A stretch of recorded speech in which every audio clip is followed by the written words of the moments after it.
We are here.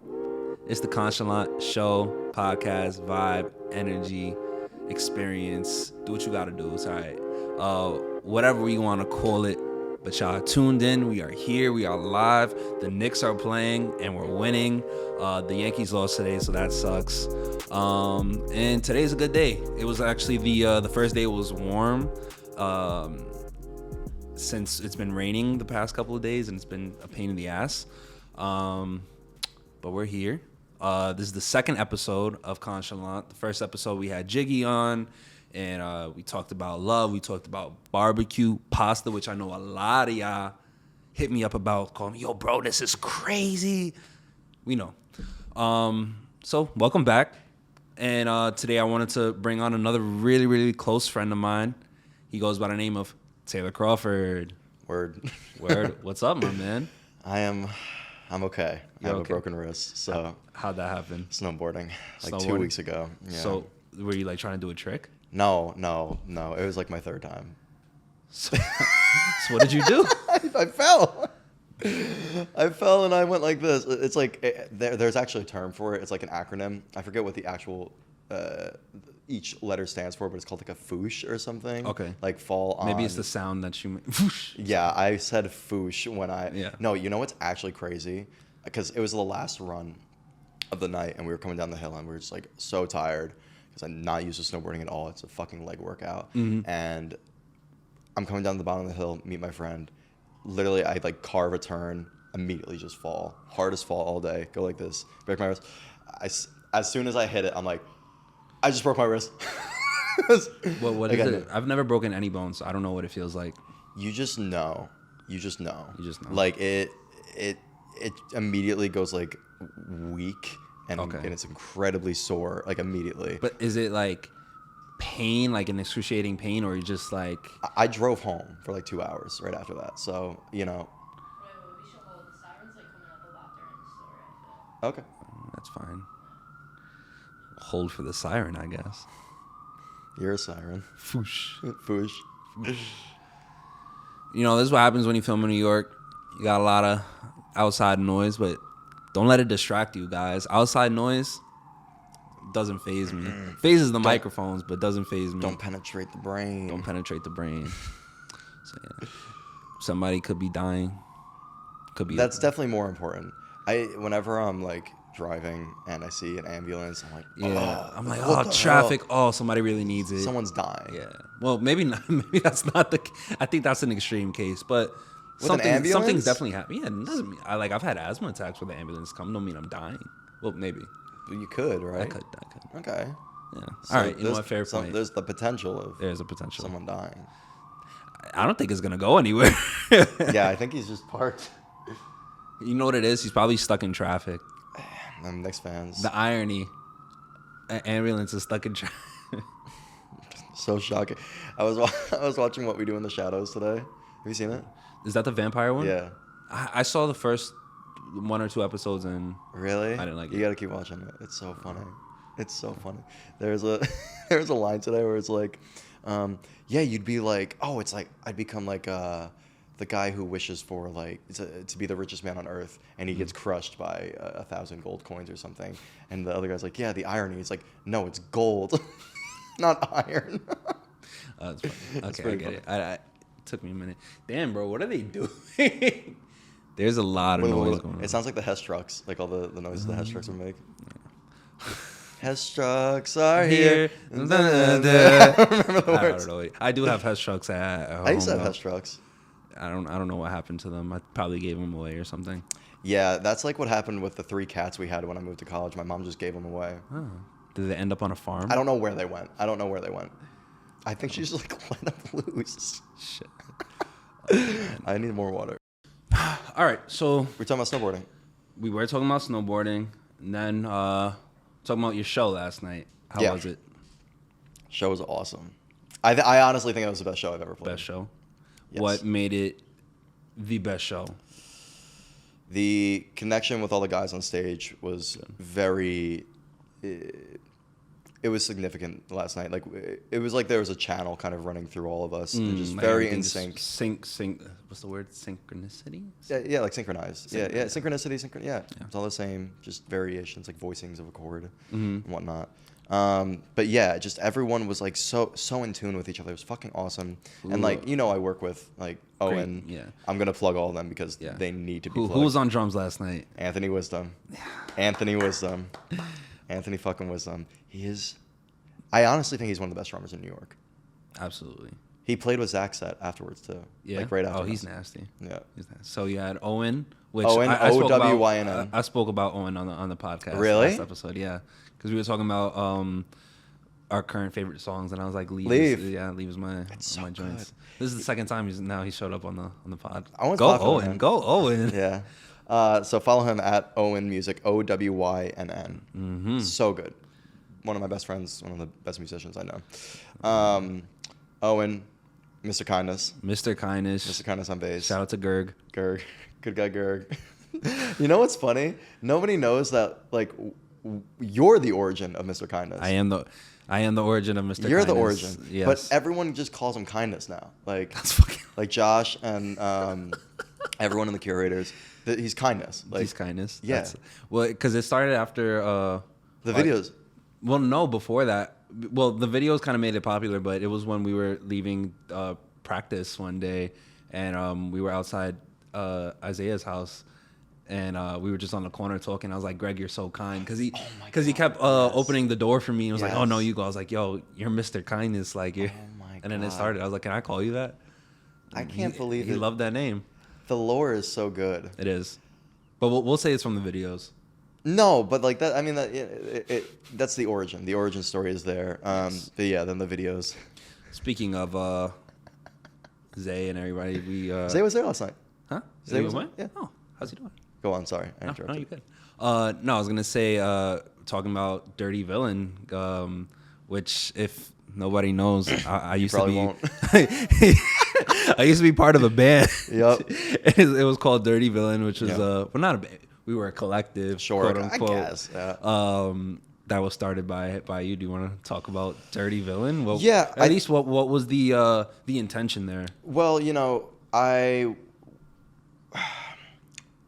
for the time being, like we were playing shows, and it was Greg, Isaiah, and myself, and sometimes like another guitarist would pop in, or even Owen would sometimes jump on keys. Yeah. But it was mainly the three of us, and in my mind, I honestly feel a very heavy guilt when other people are playing my music, because especially if I can't pay them. Yeah. Even though Greg, to me, so many times, every time I ask to pay him now, he's like, no. No, yeah. He's like, because he's Mr. Kindness. Yeah, exactly. And he always is like, I love you, and that's why I don't ask for pay, but also it's very selfish because I'm riding your coattails because I know something will happen, and then I'll get to come up with you. And I said, all right, Hey, he keeps it real. He's playing the game. He's playing the game. We Yeah. play to win. Yeah, he's playing the long game. And Zay was just like, he's a bit younger, and so I think he was just like really trying to get some experience playing and whatnot. And so I wanted to really kind of collab with them and make sure that there was equal ground. And I was also inspired by the idea of the idea of an idea of a group rather than like myself. Yeah. I was feeling like very Like Taylor's band versus like a band in which Taylor is in. Exactly. Yeah. And I just felt more comfortable collaborating that way rather than exactly like you said, I hear you. people playing for me. Yeah. In a sense. What about were like you in any bands previous? Yeah. Yes. Yeah. I was in a band called Sad. And it's so funny, R.I.P. like, R.I.P. It's so funny, like, to even talk about this because we're all nobodies. I'm definitely a nobody. No one knows who I am. I know who you are. You know me. Yeah. Like, my friends know me, but, I talk about a band called Sad as if it's like a historic figure. I mean, I think in my life, for sure. No, but I think even for us, like in L2TK, like for us, a band called Sad was a moment in time. Like that's how we even met and formed our friendship. Because when I met you, you were 19. I think I was 15 or 16. Yeah. or 20 maybe. What? Yeah. Crazy, right? Because it was Brandon's house the first time. That no, was not- no, it no. was my before. place. No, you have the basement. It was my place. Yeah. Was it you and Julian were living there? Me, Julian, and Sean. So yeah, the basement there. It was Wow. Christmas time. I think that was Yeah, the first time because Craig knew Jiggy, right, Yes. from school. from City. Yeah. So is that was the first time we all met, and then but I feel like the first time we spoke and actually like started becoming cool was the first time in Brandon's house. Yeah, And I wish we could talk about that. yeah.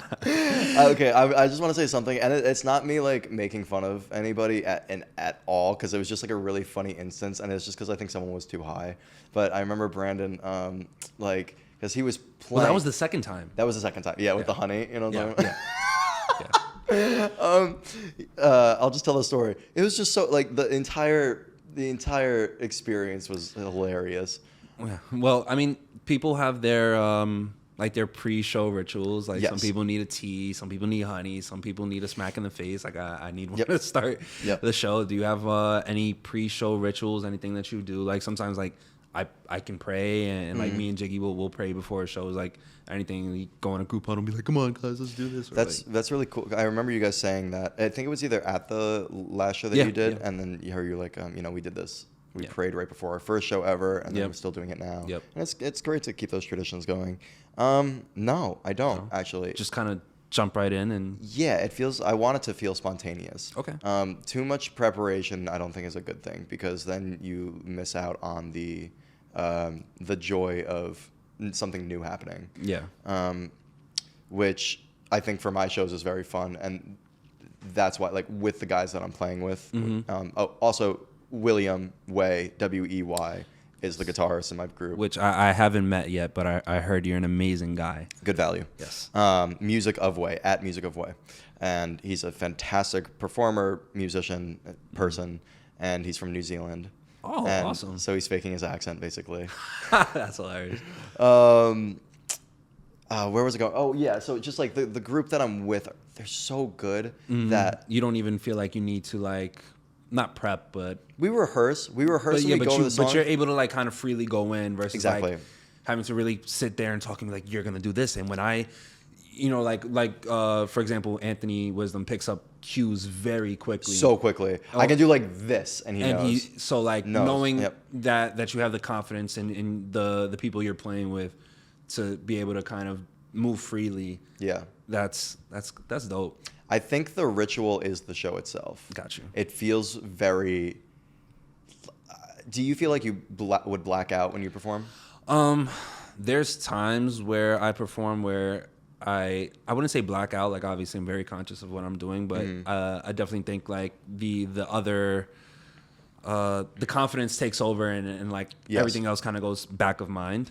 But there are times where like even the last show, I didn't tell everybody this, but like I had major anxiety performing, and even before and after, it was just a lot going on. So I didn't fully get to enjoy the experience of performing because there was just so much. I was just anxious, and I was like thinking about 14 other things. That's the thing with like being a host and a producer, and also being the artist.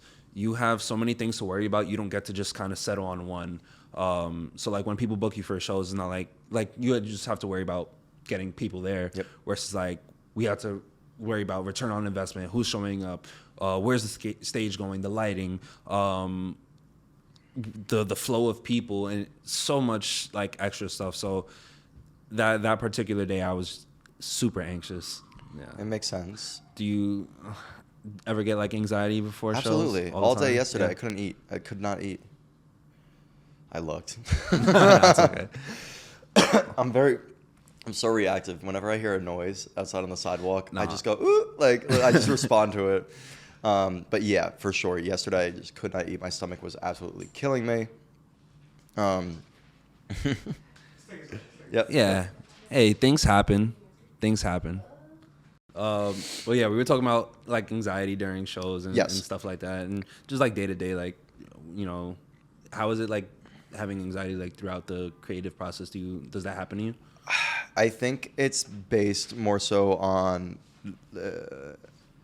That's a really tough question because there's anxiety within the creative process, but it doesn't really manifest as anxiety. Sometimes it manifests as guilt. Sometimes it manifests as frustration. You know, all these different things that I'm not doing enough. I'm doing too much. I'm not putting enough time in. Yeah. I'm putting too much time. Like, you know, it's constantly building. And it's hard, especially I know a lot of people who are full-time creators, and they go through that a lot. But I think also it's because there's an imbalance there. And like for guys like me and you, we work most of the day.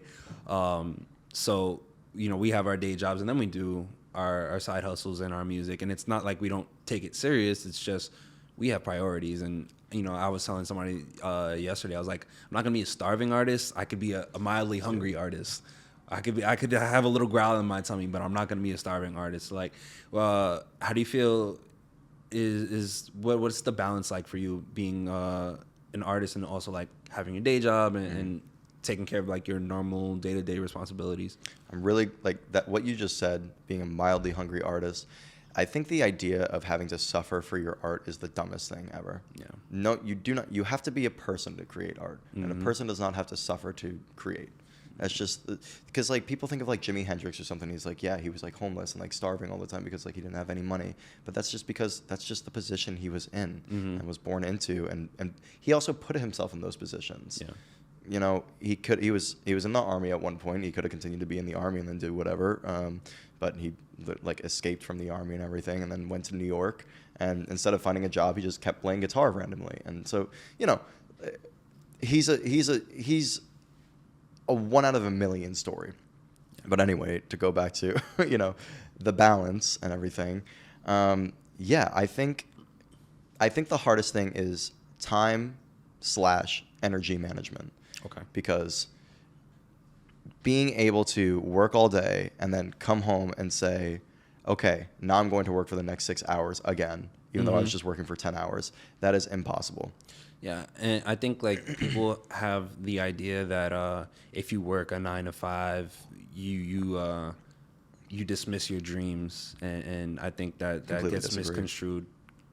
Like it's crazy because for me, my dreams cost money. Yup.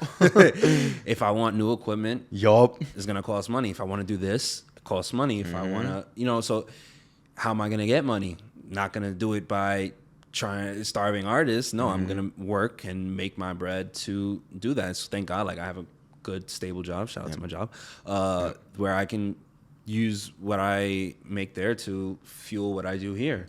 But then you have people like, oh, I'm never gonna do that. I'm like, even if you work a part-time, like nobody's saying you need to slave every single day, 9 to 5, or work overtime, 45 hours. If you're one of those people that don't want to work, but then you complain about being broke, just work a part-time. Like, go work at a cafe, man. Yeah. Like, get $20 an hour, and you know, if that. If some people ain't paying. Sure.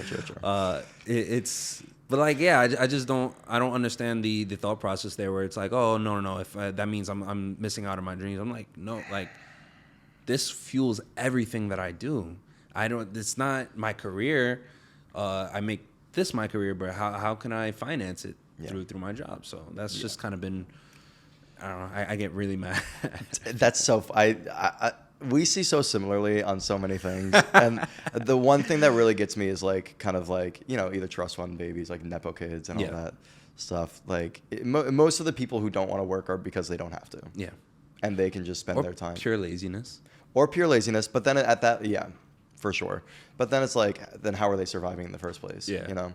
So, you know, you don't have to, like you said, sell your soul. You don't have to join a company and be like, man, now I've got to be here forever. I'm going to be here for 15 years. What are you talking about? You could be there for a year and then stop. You know, you could be there for a year. You can make a crap load of money. You can make a year's worth of salary and then leave. That's it, it's not. Be on to the next one. But then I also think like for people who do just work like regular jobs, I think there are people who love to start over again. And what I mean by that is you have people work entry-level job here. Then they say, oh, I can't stand this. Go to another entry-level job. Then go to another entry-level job. Yeah. And I'm like, well, you're unhappy because you keep moving around, and I understand trying to find a place where you fit, but if everything else is the problem, what's the common denominator? Like, you're the fucking problem. Yep. Like, obviously you have a problem with whatever it is that you're doing. Yeah. So I'm like, I tell some people sometimes, I'm like, yo, stay where you're at and like try to figure it out, work your way up. Bit. Like, just give it a little bit. when I first started in the industry that I'm in now, I was like, this is not where I want to be. Yeah. But I stuck within. I was like, oh, this is actually a place where you can grow. This is a place where, you can make a good amount of money and meet some really interesting people and learn how to develop your professional skills. And that is applicable everywhere. Mm-hmm. You learn how to conduct yourself when you're navigating the music industry and working with, I mean, I haven't worked with any labels yet, but like, well, I won't get it. Yeah. But just kind of navigating through just working with people and learning how to communicate, and you learn like these effective work skills, and I feel like people don't see that. Dude, your job is networking. Yeah. That is like the most important thing in the music industry. Yeah. Being able to communicate with other artists and like labels, whomever, and you do that, and you do that on a daily basis. So like, you're building up, you are sharpening the sword. Yeah, as it's an arsenal. Like you have all these skills. But speaking of that, like as an independent artist, how do you navigate that? Like what are some of the challenges being an independent artist? I think money is one of those things, and I think it's like a perfect segue to that, because. And this is one of the reasons why the job helps, because what labels are a bank, essentially. Yeah. Right. They provide you with. So that's what I was saying, the quote unquote label meeting I had. That's basically what it was a guy who was gonna manage the group, and he was like, oh, L2TK. Yeah. Okay. Back when we were listening to the kids. Yeah. Before a certain record company took the name, but he was like, explaining it to us. He was like, the labels. They're the bank. And they're gonna finance you, and I was like, oh, okay, I get it. Like, so the dude was crazy, but some of the stuff that he was saying, it made a lot of sense. It's real. I think there's an interview with T-Pain too, and he's like, basically, you're gonna be put in debt, and if you can't pay that back, then you're fucked. Yeah. And so I think that's that's definitely one of the biggest hurdles. But again, if you find a job that you can endure, tolerate, you're fine. Yeah. You're fine. You invest. Then it's you investing in yourself. So definitely the finances, because you have to pay for artwork, you have to pay for photo shoots, you have to pay for everything that goes into a photo shoot or a video shoot. Like you know all the expenses, whatever equipment you use, whatever the setting is, whatever places you rent, the people, everyone, the food for the people. Like people don't understand. They think we just do this and I don't know. We don't pull money out of our ass. Like, we invest so much into ourselves. Just for the chance that somebody might like it. Yep. I mean, if we like it, that's kind of all the most that important matters. Thing, but for sure. Like, just for the chance that somebody might see this and be like, wow, like this guy's fucking amazing. Dude, so I did this. I don't know if you saw the Tiny Desk video I did. Yes. Recently, I was like, the one we didn't know. I know. But the most recently, the guy Ricky who did it, his channel is Real. It is Real Audio Haze. Wonderful audio engineer, goes into like all things education wise about audio gear, songs, production. Definitely check him out. Really talented dude. So he filmed that, and he has this YouTube channel, Real Audio Haze, and it has like 90,000 something subscribers. He put that up there. That video got 100,000 views. Bob Boylan, the guy from Tiny Desk, the creator of Tiny Desk, commented on it. Nice. Like, so see, I didn't know that. You didn't share that with me. I just found out, like, dude, because Owen told me the other day. I didn't even know. It's crazy. That's crazy. So now, like, I forget why I even brought this up in the first place, but there's just random things are happening that, like, now I'm getting random followers from that video and whatnot, which is great.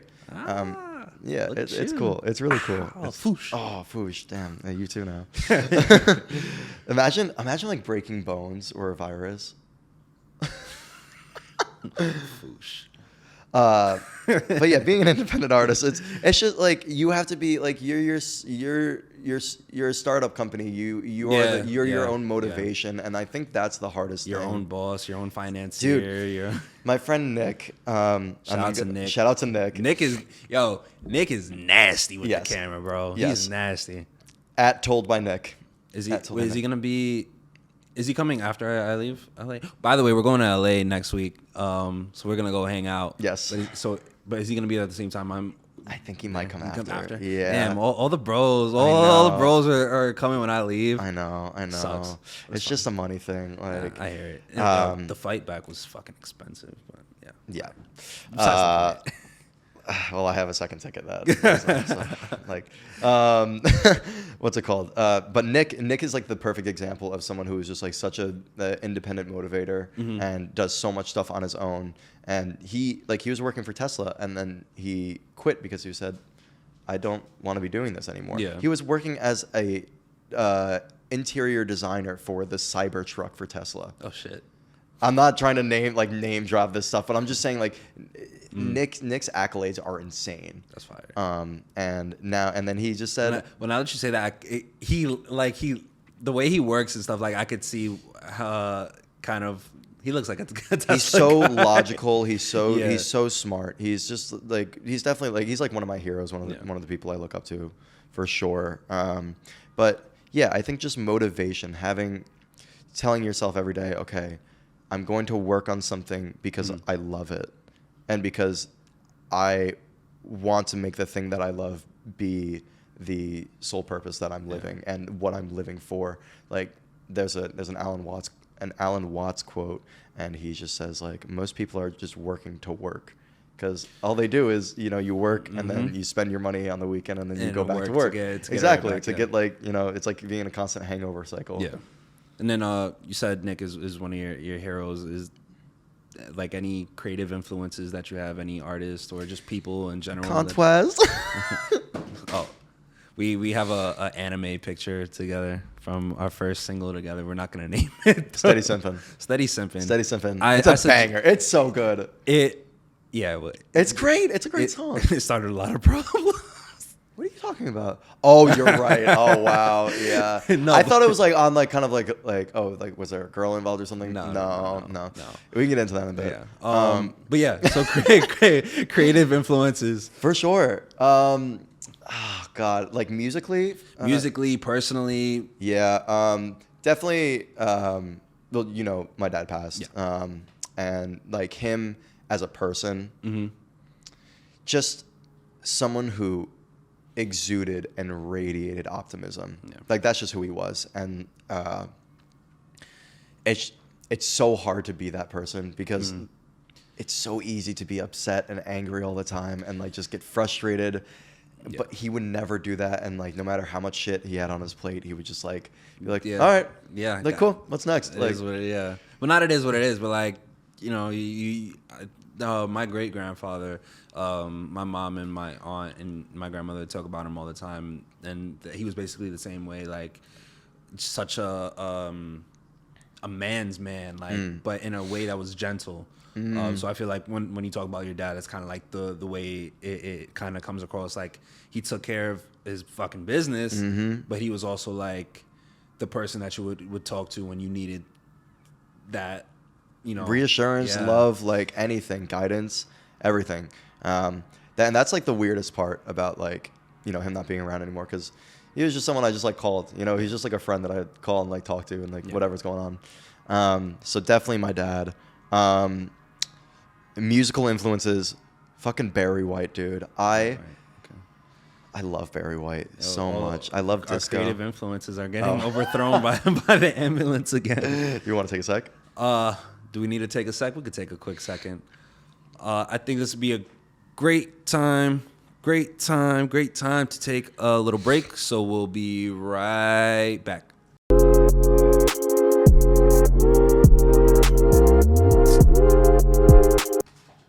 Hell yeah. Welcome back. This is the Conchalant podcast show experience vibe. Yes. Oh, we're talking to this one. Welcome back. This is the Conchalant show experience vibe. I ran out of synonyms and in other words Taylor Crawford's here. Hey. So before we were really interrupted by the ambulance and NYPD and the noise of the city streets, we were talking about influences and heroes. You spoke about your father. Barry Musically, White. we were talking about Barry White. Yep. I feel like you mentioned somebody else before that. I don't think I No? did. Yeah, definitely Barry White. Musically, I feel like this is a controversial one, but John Mayer is like one of my favorites. Like he is truly what like made me a musician. I have written down, would you take $1 million or dinner with John Mayer? $1 million. $1 million. Okay. Smart Yeah, man, smart like man. To I'd invest in my career and then what I'd become about friends with him. guitar lessons? Nah. I don't. You don't want to see him. No, You it's know when he just does that like face? no. I feel like that'd be super awkward to get guitar lessons from your hero. You know, because then I'm just like, I can't do what you do. You know, I'd feel really uncomfortable. I'd feel very like, I'm not good enough. You know. Getting into some really great insecurities. Yeah. They're really shining now. Yeah. But definitely, yeah. John Mayer is fucking like he's so good and like he's just such a good songwriter. It really infuriates me. I know you used to mention Jacob Collier a lot. No, I don't even really like him anymore. I like he's fantastic. Fantastic. Jesse. But it's just too much. Like my brain can't handle it. And we were just talking about like simplicity. Yeah. When we were off the cam. Yeah. But we were talking about simplicity in music and how important that is to just getting a feeling across is more important. It's not like overcomplicate. Because I mean, as artists, like I think we always feel like our work is never done. Yeah, like you have to do more. Yeah, and like, I can add this. I can change this. I can just tweak this one thing. And so like when I was working on the album, my album, and Next Away from Ecstasy, shameless plug, that Taylor worked on as well. When like there was times where I was like, I know I want to add more, but I was like, there's nothing more I can give to this, and so I'm like, let it be, and like nobody's gonna notice that. Hey, why didn't you add that extra snare there? Like, yeah, exactly. You're the only person who knows what could have been. Yeah. You know, but it's like a live performance too. You know, if you tell people that you mess up, then they're gonna know. Yeah, exactly. But just if you like, play it off, shout out Dirty Villain Days, and I know Greg's dad loves this one. You get the tempo on one of the songs. I'm from Midas. Oh, that's right. You guys going fucking quick, and So I was like, fast, "Oh shit, so I gotta fast. catch up." Yep. But nobody knows that I'm fucking losing my mind trying No. to catch up with you guys, and Greg's dad is over there like, "Yeah, Dude, it's so funny. He just still brings you Shout up. out to Greg. Shout out to Greg. Greg's dad. Shout out to Greg's dad. Greg Senior. Greg Senior. Yeah. So. Oh my God, Greg is Greg Junior. Yes. I know. That's funny. We should call him Weenie Hut Juniors. Weenie Hut Junior. Greggy Junior. Siggy Greg Junior. That's funny. What were we talking about? Just simplicity. Oh yeah, Jacob Collier. Yeah, he's a musical genius. It's out of this world what he's capable of doing. I just can't. It's gotten to the point where I just I don't find myself looking for that anymore. Gotcha. I find myself looking for feeling something from music. Yeah, for me, and I was talking about this with Jiggy on the last episode. Like, sometimes I couldn't formulate my words, my feelings into words. I would more so do just creating an instrumental, and I was like, whatever, like this loop that's playing right now, I was like, this is the epitome of what I feel, and I was like, I don't know if I could put words on this, but this right here, like this key that the melody that I'm playing, like that's it. I think you have to think of words and language as its own form of art too. Yeah. Because there's painting, there's dance, there's exactly. music. And then there's language, like spoken word poetry. You know, there's so many different things out there. But then I get upset because I'm like, oh, this is an amazing beat that makes me feel so many emotions. Like I should add words to this, being a writer, and then I'm like, oh no, I just can't. I can't do it. Sometimes it's done. Sometimes that's all there is. And speaking of like other mediums, well, like cooking, I fucking love cooking. Dude, yes, cooking. Well, I think that's like the best analogy for anything, for either overdoing something or like adding too much add salt. Another salt. Yeah. Or like, oh, this garnish, will it like make or break the plate? Yeah. And it's perfect because you can really what's the word, like use proportions in the sense of like, okay, garlic is like a salt, is like a shaker in a song, you know. It's how much do you really want to add? Yeah, like, where does it belong on the your dish? potatoes potatoes are usually the base of a Base, dish. But, easily but the base. Easily the base. Yeah. Sit on a potato panopus. I don't know. Like, if I wasn't doing music, I think I'd probably want to be a chef. I always thought about, like, and I talk about it with my aunt all the time. Like, shit, what if I went to culinary school? I was like, You mentioned that the other day. I did. Yeah. I thought it. I'm like, I think I'll be fucking killing it. Like, I make filet mignon in the crib all the time, and I'm like, yo, I'm fucking nice at this. Have you seen the videos of Gordon Ramsay like reacting to people making it in there? Yes. Bro, I love Gordon Ramsay. He's he has a incredible. show, Next Level Chef, which I watch Yes. religiously. Yeah. And it's like, they have like a basement level with like really shitty knives and tools. Then they Like have like a equipment, mid-level where it gets better than like the top level. It's like top tier knives and machines and pans. And fucking love that show. I don't know. I don't know why I said it, but Just Gordon it's just Ramsay. fucking Gordon good Ramsay, show, like, bro. he's incredible. He's Fucking such a donut. good- Like, Oh, it smells like poo. but all that to say, donut, idiot sandwich. Oh. All that to say, if you weren't making music, what would you do? That's such a good question. Like one of the managers in my job asked me the other day. He's like, if you weren't working this job, like, where would you be? And I was like, shit, if I know. Yeah, right. I was like, that's a great question, my man. Like, I don't know. I have no idea. I mean, and you don't have to know it. I think I love video games. I really love video games. I love Nintendo especially. That's why we're going to Nintendo World. Yes, when we're we go going to LA. Super We're Mario going World to and Universal Studios. Universal. Shout out to Universal Studios LA. We're gonna be in there. We're gonna be playing Mario Kart and I don't know what other ride they have there, but it's gonna be fucking. I don't even know what's there. I didn't even know there was a Super Mario World until you said it. And it's because I'm also a theme park junkie, so fantastic. there's a lot of I love roller sides to coasters. me, I yeah. really do love roller coasters. Yeah, I ain't gonna lie. Shout out to the shorties out there. Like, if you don't like roller coasters, we can't hang. date. Like, I'm one of Can't hang. those. We gonna roll out to Great Adventures during the We summer. gotta go to Six Flags. Yeah, bro. Can we go this summer? I went last summer. It was so dead. It was perfect. So we can definitely. Just gotta go on a weekday. You're good to Yeah. go. No, but I think we went on a Sunday and it was Are you still kidding fucking, Yeah, me? it was fucking dead. And we ended up buying the Flash Pass too, and we were like, yeah, we didn't fucking need it. I think for maybe like one ride, we went on Nitro like fucking 5 times. Yeah. So fun. Did you ever do King Ka? Of course. I haven't done We it. did it. I think twice that day. Yeah. I don't shy away from roller coasters. The only thing that I don't do is like the free falls, like the ones where they lift you up and you gotta pull the rope. I'm good on that. I'm good on that. But I do want to go like bungee jumping in Costa Rica. Really? Yeah, I feel like that's the only exception for me to do something. You would like go that. bungee jumping? In Costa Rica. You're crazy. Not just bungee jumping in Costa Rica. Because the water, like the nature of it all? Nature, bro. It's like in the middle of the fucking forest. It's like this. I'm imagining a waterfall. That's what Yeah, that's it's fucking coming to mind. beautiful. Like, Yeah, I'd just go swim in the water. I would also wouldn't- like go cave diving. I mean, cave diving, cliff diving. and Spelunky? shit. I would go spelunking too. Yeah. Isn't that what Christian Bale Batman says he does? Is that Yeah. It's like, what's all this stuff for? Spelunky. Joker? Joker. You look like you could be one of the actors that could play The like Bat? yeah. Really? Yeah. That's really sweet of you. Dude, I And remember. if you were like more brunette, Well, not yet, yeah. It's growing back. Blonde. Thank fucking God. Blonde. I'm so happy it's growing back. why blonde? What happened there? Well, I released a song on December 14th called Blonde. Ah. I really love that song because I think the sentiment of it is, and I think a lot of people get lost in it because the chorus is, maybe I should go and date a blonde. And people think it's like just calling blondes like dumb. Which is not the case at all. It's just doing like, typically I wouldn't find myself, I've like never like been in a relationship with someone who's blonde. It's just, I guess, my type, you know?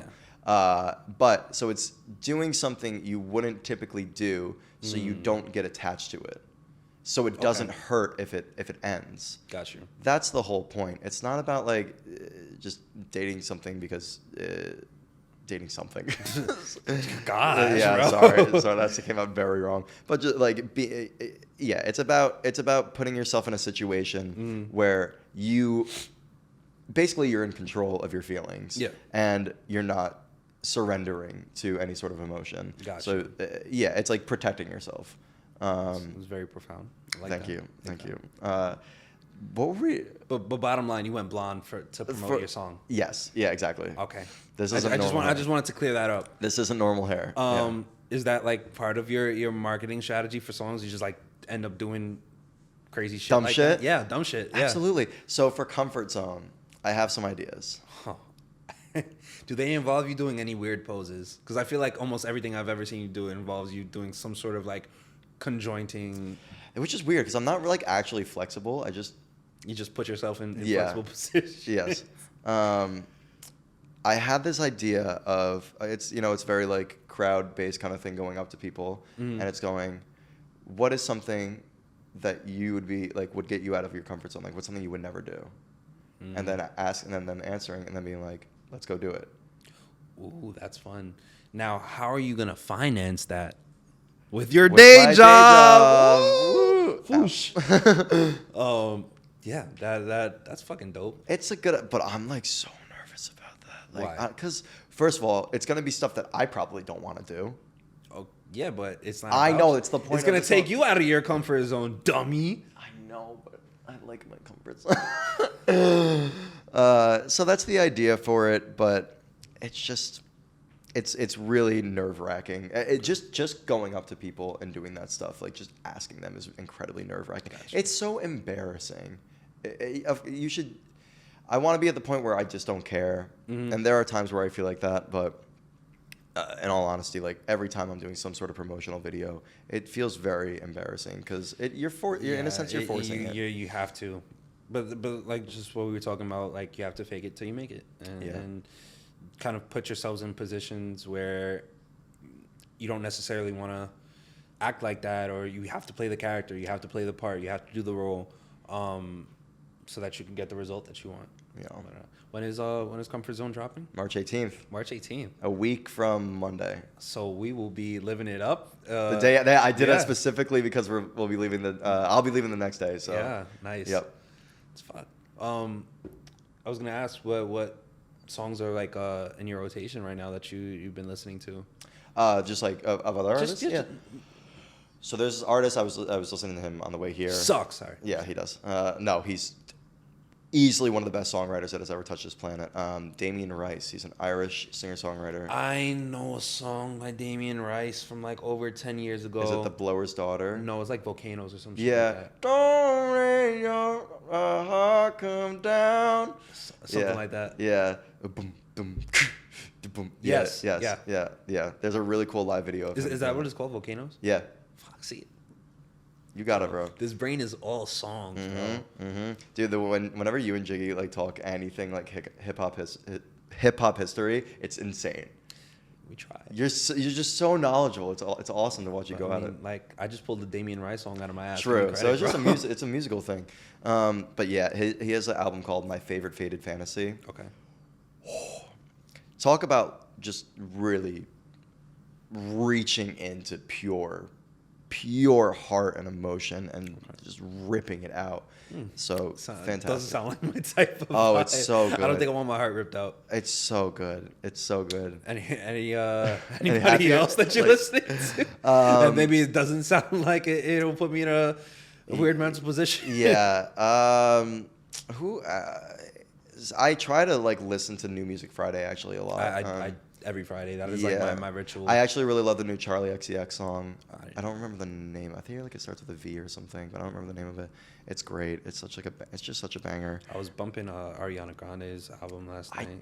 I didn't. I know. Like, I got it sent to me. I'm not an Ariana Grande fan by any means, but I think like her team and her production engineer, like it's That's so phenomenal. fucking clean, bro. It's so good. You have the best team. Shout out to Muso. Muso loves Ariana Grande. Really? Bro, because of that same reason. He's the one who got me actually like. I mean, I listened to her when she first came out, but like, that was beginning when she came out. The song with Mac Miller and all that shit. But now, like, Muso had put me onto a couple songs. I was like, oh shit, she got some. She's so good, and she's also a good engineer. Like she knows what she's doing in the studio. It's not like she just comes in. Dude, her vocal ability. It's like I hope her and like Tori the Kelly microphone heard me squeal. But but yeah, she's on another level, and there's a respect I have for artists who aren't like just pure singers too. You know, just willing to learn more. And you know, that's actually a good one. This wasn't planned, but like being in the studio with a lot of different people, you realize who's more musically inclined and who's just kind of works like, I don't know how to explain it, like who has an ear and who just kind of puts words to a beat. So I was having that conversation today actually Really? with Nani, because we were talking about there not being any soul in a lot of music. I mean, I hate being the guy, the fucking boomer. Well, who's there's no like, soul in music these days. Not even that. It's just you can tell that some, like you said, they hear a beat and they're like, what's the first thing that comes to mind? AI generator lyrics. It feels AI generated, and it's like just talk about how you feel. Yeah. There is a quote I heard the other day. I totally forget who it's from, but it was, instead of telling, like in a song for writing, instead of telling someone, show it. Yeah. What visually, what would that be? You know, how can you express it in a way that isn't just saying, I like get this person. bitches. Sorry. I mean, yeah, and there's just so many more profound, and I think there's so much room for music that doesn't have to be overly poetic. And Yeah. Well, and that's sometimes something that draws me away from certain songs too, where I'm like this is too over my head. Like I'm not Yes. getting any of these Yeah. references. Like I don't want things that are too on the nose, but I don't want things that are so beyond my mental capacity. I'm like, I have to go on YouTube and like, what did this artist mean when they said this, and that? Like, which, I mean, sometimes it's fun because when you break it down, you're like, oh, wow, that's like really intricate. But I'm like, not that it ruins the experience for me, but I'm like, I didn't want to do all the research to Yeah. like, I mean, I'm a pretty smart guy. I could catch some of these references, and I try to incorporate that in some of my music as well. Like, I feel like people don't get some of my lyrics. And not everyone's going to. which It's is all like up for interpretation too. I want to say, like, it's a relationship, right? As we were talking earlier about, you know, language is separate from music itself. Yeah. The song, the music, the instrumentals should, what's the word? Wow, I literally, I felt my brain disintegrating there. It just went, FOOSH. The song provides and acts as a host. Okay. Yeah. For the lyrics, and it could be vice versa. You know, like you could have a lyrical idea in mind, and then it's like they should be intertwining and just working, kind of like synthesizing coexist. with each other. Yeah. Speaking of, no. Go on. No. I was gonna say, speaking of instrumentals and like not having songs with lyrics, I've been listening to a lot of jazz lately. I love jazz. You post on Instagram a lot. Listen to a lot of Chick Corea. Yes. Fucking amazing. Yes. I feel like there's some other artists in there as well. Actually, I'll just pull it up. You should listen to Bill Evans. Bill Evans. Bro. There's another guy. I don't know if he's jazz though, but Bob James. I don't know. He has a album. Was it the album or a song called The Nautilus that like a lot of people had sampled, but like the music itself is like really awesome. Where the song is called. Wait, where is it? Pursuit of the Pimp Mobile by Isaac Hayes. That sounds fucking awesome. It's amazing, bro. Like, I don't know. Recently, I've been on this kick where like going to work or coming home from work, I'm like, yo, I don't want to hear words. Like, just let me vibe out. Dude, we're so similar. It's so funny. There are I think I don't know if was this on camera. I don't know if this was on camera, but there's sometimes where I just fucking hate music. I cannot listen to it. That's why I like. I'll throw on a podcast too. I'm like, I don't want to hear music. I don't want to hear people sing. I don't want to hear people rap. I don't want to hear bitches and hoes. Which, I mean, that's not what I listen to all the time. But like, I can't do it. It's just too much. It's overstimulating. Like my podcast of choice is the Rewatchables. What's that? So they basically rewatch movies from the past and just kind of dissect them a little bit and talk about like what was going on at that time. So they've done like Scott Pilgrim and Ocean's 12 and like a bunch of my favorite movies. Like they'll go back and rewatch and talk about it and like, you know, like in good detail and kind of go through each plot point, and I'm like, Yeah. oh, this is me nerding the fuck out. Yeah. It's so good. It just tickles a different part of your brain that music isn't required for right now. Yeah. And then what was I gonna say? Yo, Dragon Ball, bro. R.I.P. I don't want to talk about it, man. It's so sad. It is very sad. But you know, I saw a post where they were like, you know, you're not on this earth to live forever. It's to create something that'll live on beyond your years. And I'm like, yeah, like how many times, even if you've never seen an episode of Dragon Ball Z, I don't know, all the variants of Everything, dude. And even like Goku is in the Macy's Day Parade. Yeah, like he's it an icon. transcends language. Like you got kids in anywhere, Literally saying Super Saiyan, and it's just so cool. Like it's funny because the whole premise of the show is so simple. It's so simple. It's just like OPing and, you know, but it still resonates with everyone who watches it. You know, it wouldn't have such a cult following if that wasn't the case. Exactly. Is that your favorite anime? I think yes. Really? I really do. But like, just because it has such a special place in my heart. Yeah, like absolutely. I remember it was my senior year of high school when like, because I remember watching it like from time to time when I was a kid, like on Adult Swim and stuff, when it would come out, like Dragon Ball Z Kai and whatnot. But I really fell in love with it when I was like 17, 18. Gotcha. Because I started watching it like on vacation with my friend, and I was like, oh my god, I forgot. This is amazing. Yeah. And so like I did the full like 500 episode, you know, all the filler, everything. Ooh. Yo, a lot of filler in anime. A lot of filler. Like One Piece is. I've never watched One Piece. I can't finish it. There's no way I can finish it. There's so many episodes. But my favorite anime is Hunter x Hunter, which we've spoken about plenty of times. Yes. Because like the way you feel about Dragon Ball is the way I felt. Like my first anime tears, and everybody's got anime tears. Like you've cried watching anime. Mine was for Hunter x Hunter. And My Hero Academia as well. Like I remember because I got into anime over the pandemic, like hard body, and I was watching it every day. And I remember I was watching and I started crying, and my aunt was like, "Why are you crying? Like, what's wrong with you?" They don't know. He sacrificed himself for the greater good. Like, Dude, good. it's so funny because whenever I'm always hesitant. I'm always hesitant when I meet someone new about bringing up anime. Well, before you start, the funniest shit happened the other day because me and Jiggy went to go play basketball, and you know we're in the middle of the Bronx, so like it's a little, you know, it's a little, but before we started playing the game, like you got to do is, you know, everybody's like rolling up blunts and shit right before they play, and then like we started, I forgot how it came up. We started talking about One Piece.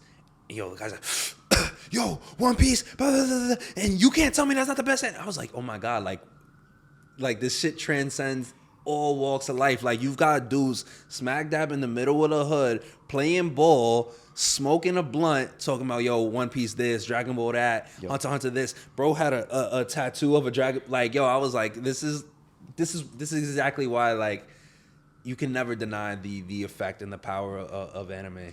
The influence of it is it's eternal, which is so insane because most of the times, like especially Naruto or something, it just follows the atypical Shonen Jump style, which is like they have one, you know, I'm gonna use a really cool word. Damn it, maxim. Okay. One maxim, which is just like their resolve essentially, and like Naruto's like, my friends, you know. And that's the entire show, and every episode will be that. Believe it. Exactly.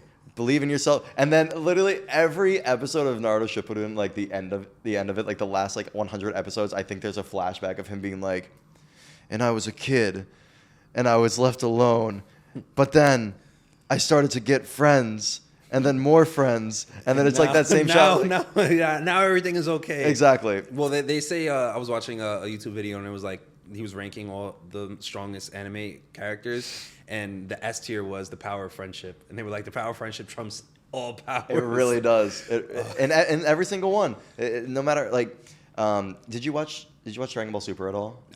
I've only seen like a few episodes of Dragon Ball. Like wow. Yeah. I would say if you do want to do it, just watch Dragon Ball Z Kai, because that is the abridged version of Dragon Ball Z. So it cuts out all the filler. Cool. Yeah. Do you is there like any anime character that you would say not closely resembles you, but like that you feel like relate to the most? Yeah. Oh God, Shadow the Hedgehog. No. Oh, by the way, I don't know if the camera can see it, but we're in the same shoes today. Oh, we bought these not on purpose. This was all by accident. I remember because you wore them to my, like, I think it was my birthday or something. Yeah. My birthday. I was like, yo, look at these shoes I got. And I'm like, dude. Yo. And I pointed to them and it was perfect. Character. Oh my God.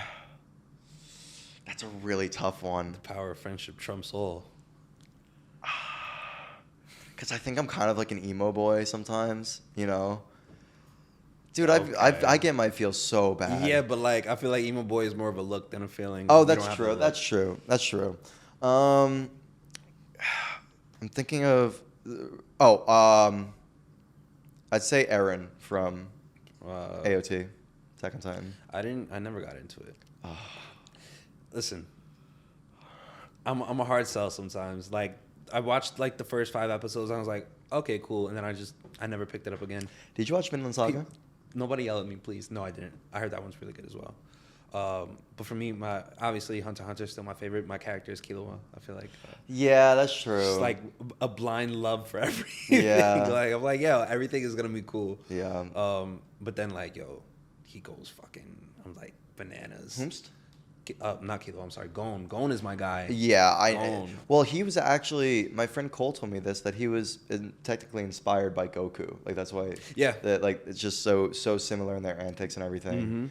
I made a tweet one day, and I was like, when you go your entire life thinking you a Goku, but you really a Vegeta. Oh, and then I think the guy who voices Vegeta, he plays All Might in My Hero Academia. That was just my other favorite. There's because in One Piece there's a lot of the same. Like Gohan is Luffy, and Piccolo is who's the guy with the sword in his mouth? Zoro. Yeah. Fire. And who is also Vegeta. That's fucking crazy. Yeah. Shit, that's dope. Small world. Small freaking world. I was gonna say, you know what? I'm gonna look at my notes today. Please do. Yeah. Let's see. Oh, here we go. Oh God. Huh? 10 minutes. Copy. Okay. So you're originally not from the city, right? I'm not from the city. Where are you from? I'm from upstate New York, Orange County. All right. Goshen. Goshen, Oh, baby. my God. Shout out to Goshen. I was gonna like kind of ask you like the difference between Goshen and New York, but obviously like we could just tell. Yeah.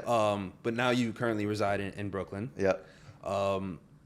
How's that been? Like, what coming from I guess a suburb now to being in like the hustle and bustle of Brooklyn, and especially have it being so mixed over there, like For sure. because you're still in Crown Heights, Yep. but you were like on another block before, and that area was like a little more For sure. Sketchy. Yeah. Like, Yeah. Absolutely. Yeah. I mean, like the cultural diversity is, I think it's fucking awesome. First of all, because upstate, dude, it's just white There people. is not. It's just white people. Like there was. My friend JP was the only black person, like in my grade. That's crazy. And now look at Like, you. I know. Now I've got like now, 5. now you got you've come so far. So proud of you. But it's insane, and it's exposure truly is like the cure to intolerance. Because I think what happens most of the time is, and like why, like we could get into racism or any kind of issue, any kind of PC issue or whatever there is, but the biggest thing is isolation and isolating yourself from the things, and then you create a fear out of that. Yeah. Because you haven't been exposed to it. Exactly. And like the fact that I'm even using deictic language like it and to represent people, it's insane. Like just go to the fucking city, live there for a year, and then you're like, wait, I'm not scared of people of different color. Like, are you fucking kidding me? Like I remember walking into your building and like all the guys that used to chill in front smoke, and they'd be like, "Hey, what up, bro?" Literally like dapping them up. Like, Dude, it's just like everyone. But God, everyone is just. A what's person. like the craziest experience you've had, like living in Brooklyn now, if any at all? There was one. You said, My God, I've been here for about like 9 years now, so That's crazy. which is insane. Yeah. It's insane. There was one moment. So this was with Mango, and like Mango's my dog, the best She's so cute. best girl in the world. And like I'm very protective of her, so like this one always sticks in my mind. A lot of stuff has happened with her because she's she's an attractive girl. yeah. But I remember walking out of that same little department, the one on St. Mark's. Walked out of there, just took a left, like walked maybe 20 steps, and out of like this guy walks by us, and he just like does this to me and Mango for literally no reason, and then we start getting at it with each other, and he's like, "That camera's gonna see your fucking dog's crazy. Like the camera's gonna see your dog biting me." I'm like, "Dude, what?" Yo. It's just people looking for like they're just angry and they're looking for something to fight with. Yeah. And I think that's a majority of what like any sort of like And then at that time you had roommates, right? Yep. And you like, well, I mean, you've had roommates for a long time until now. Yeah. Till last February. any crazy roommate stories like. Dude, yes, I have an insane one, and it's not. I don't think it's even the one you're thinking of. I wasn't. Oh, okay. Yeah. Go. Okay, so when I was a sophomore in college, Okay. I don't know if I've ever told you this. Probably not. When I was a sophomore in college, because I've lived in Crown Heights the whole time I've been in Brooklyn, and because I fucking love it there, and I love all my neighbors and everything, like in my building now especially.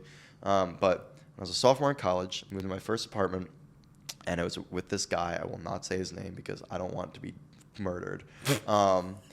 But he started dating this girl who was like a popular like Twitch streamer for being like super conservative, like hyper conservative. Okay. And this dude was like an actor, like an acting major, So like, dude, fucking like, you know the type. Not very like intimidating. Yeah. I'd say. But then he just became this like. He became a fucking neo-Nazi. That's like crazy. literally became a neo-Nazi. There were times where there was like these were like middle-aged Jews just like at my house, like in my backyard, like just chilling there. Like 10 of them, so creepy. Like when I basically kicked him out in a sense because like it got to the point where I was like, dude, like we're not living together anymore. And then I had to like go through his mom to get the money and the rent and everything. That's fucking Crazy. When I like Sean moved into his room. And when we went to go clean it, like after he left. Shout out to Sean. Shout out to Sean. Acting like Sean. Acting like Sean for all your needs. But like we went to clean his room. There was just like shit all over the walls and like shit or dude, shit? I don't know. There was like weird shit. Like and there was a time where like he came home and he just like had scars all over his body and like then he was inducted into something. Yes. Dude, do you remember the thing that like Shia LaBeouf did with like that live stream camera in Queens? Nah. Okay, it was years. It was like that time, so it was 2016 or 2017, and it was a camera that was live streaming like 24/7, and it got booted because neo-Nazis came on there and were just like spouting like white supremacist shit, and he was one of them. My fucking roommate was one of them, and they were chugging gallons of milk. Like, dude, so weird. So like, yeah, I was living with this dude, and it was awful. It was like one of those things where like you don't want to leave your room and shit like that. Yeah, It is so bad. I feel like that was one of the reasons why like, well, not that I didn't want roommates because I'm like I don't want to feel confined to my space because even if we are cool, I still don't. Still, yeah, like it's not just your space. Yeah. All right. So I'm gonna name some songs. Cool. So, Feel So Good, Lose It, Anywhere Inside. What are those? Those are like my first singles on SoundCloud. Yeah, I played them the other day. I'm so sorry. It's okay. I'm so sorry. But I bring them up because I wanted to ask you, how's your artistry changed from then to now? Like, what have you learned as a person and as an artist? That's a great question. I mean, and I keep them up there for that purpose. I keep them up there so I can, well, just to see like that and to show myself that I've evolved. And like if I'm ever feeling like I'm not doing good enough, it's like it's like, yo, let me go hear this. Exactly. Bullshit. Yeah. Like you have to. The only person you can compare yourself to is yourself. Yeah. And that's it. So if you can see yourself growing, then you're doing the right thing. I think that I'm just so much more comfortable with myself being alone and making decisions that feel very intentional and deliberate in both life and music, and understanding music in a sense where it's like I'm choosing this chord, I'm choosing this lyric because so and so.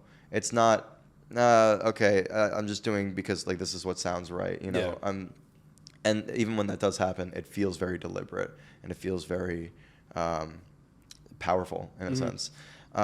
So I feel like I can just communicate with music in such a more respectful way, where then it was just such a like a novice thing at that approach. At that, yeah, and like that's what you have to do. Yeah, I mean, not to cut you off.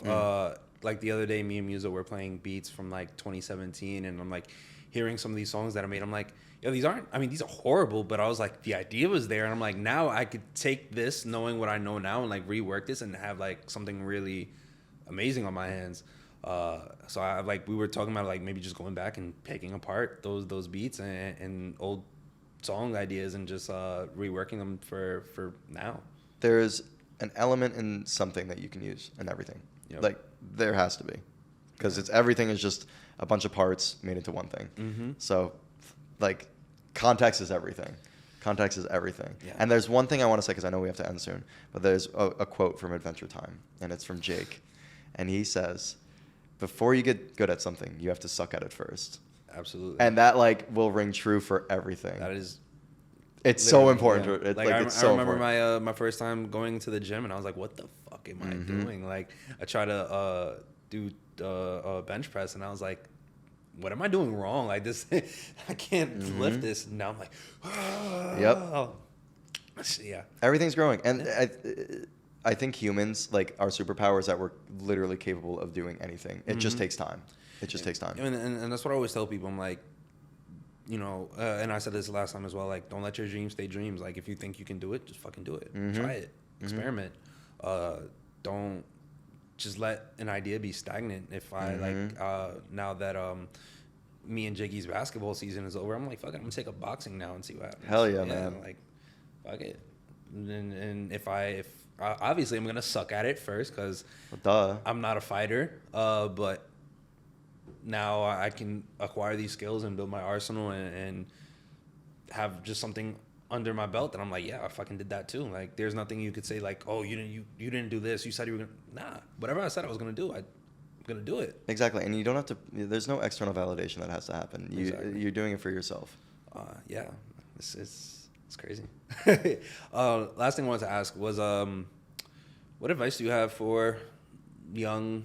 Maybe not even young, but just emerging artists, young artists, independent artists, now having, like 9 years in the game, 10 years in the game? Yeah, basically, it feels like it. God, I mean, I'm no one to give advice because I'm still a nobody, but... but you have experience. Yeah, I would say just be honest. Be honest with your art and yourself. Because the best things that you will create, the best things that you will create are from your heart. And if you're sitting, this is like ringing back to what we were talking about before, just like randomly writing stuff over music. If you're doing that, you're forcing it. So just sit with yourself, really, really analyze what you're feeling, and let that guide you, because it's inevitable that something will come out. Yeah. Because you care about it. Exactly. So just be honest and be innocent, be playful, and give yourself a break. Basically what he's trying to say is, y'all not original. It's okay. We all draw influence from multiple sources, but don't be somebody you're not. Don't be capping on the app. Don't be lying to yourself. saying you this or you that. Just be you, bro. Like, Exactly. I'm like, also, I'll say this too, like, you don't have to impress anybody. If you're happy with what you create for yourself, impress like, yourself. Impress yourself. Impress like, yourself. How many times have you gone back to the drawing board or seen a song you're like, yo, I fucking killed that shit. Like, every time I listen to my album now and like I hear your guitar on the last track, I'm like, yo, we fucking like this shit is amazing. Like we fucking did that. So basically, all that to say, get off your lazy ass. Yep. Go try something new. Go acquire a skill, and don't let your dreams stay dreams. It's Conchalant. Thank you to Taylor Crawford for being here on the second episode, and that'll take us out. See y'all next time.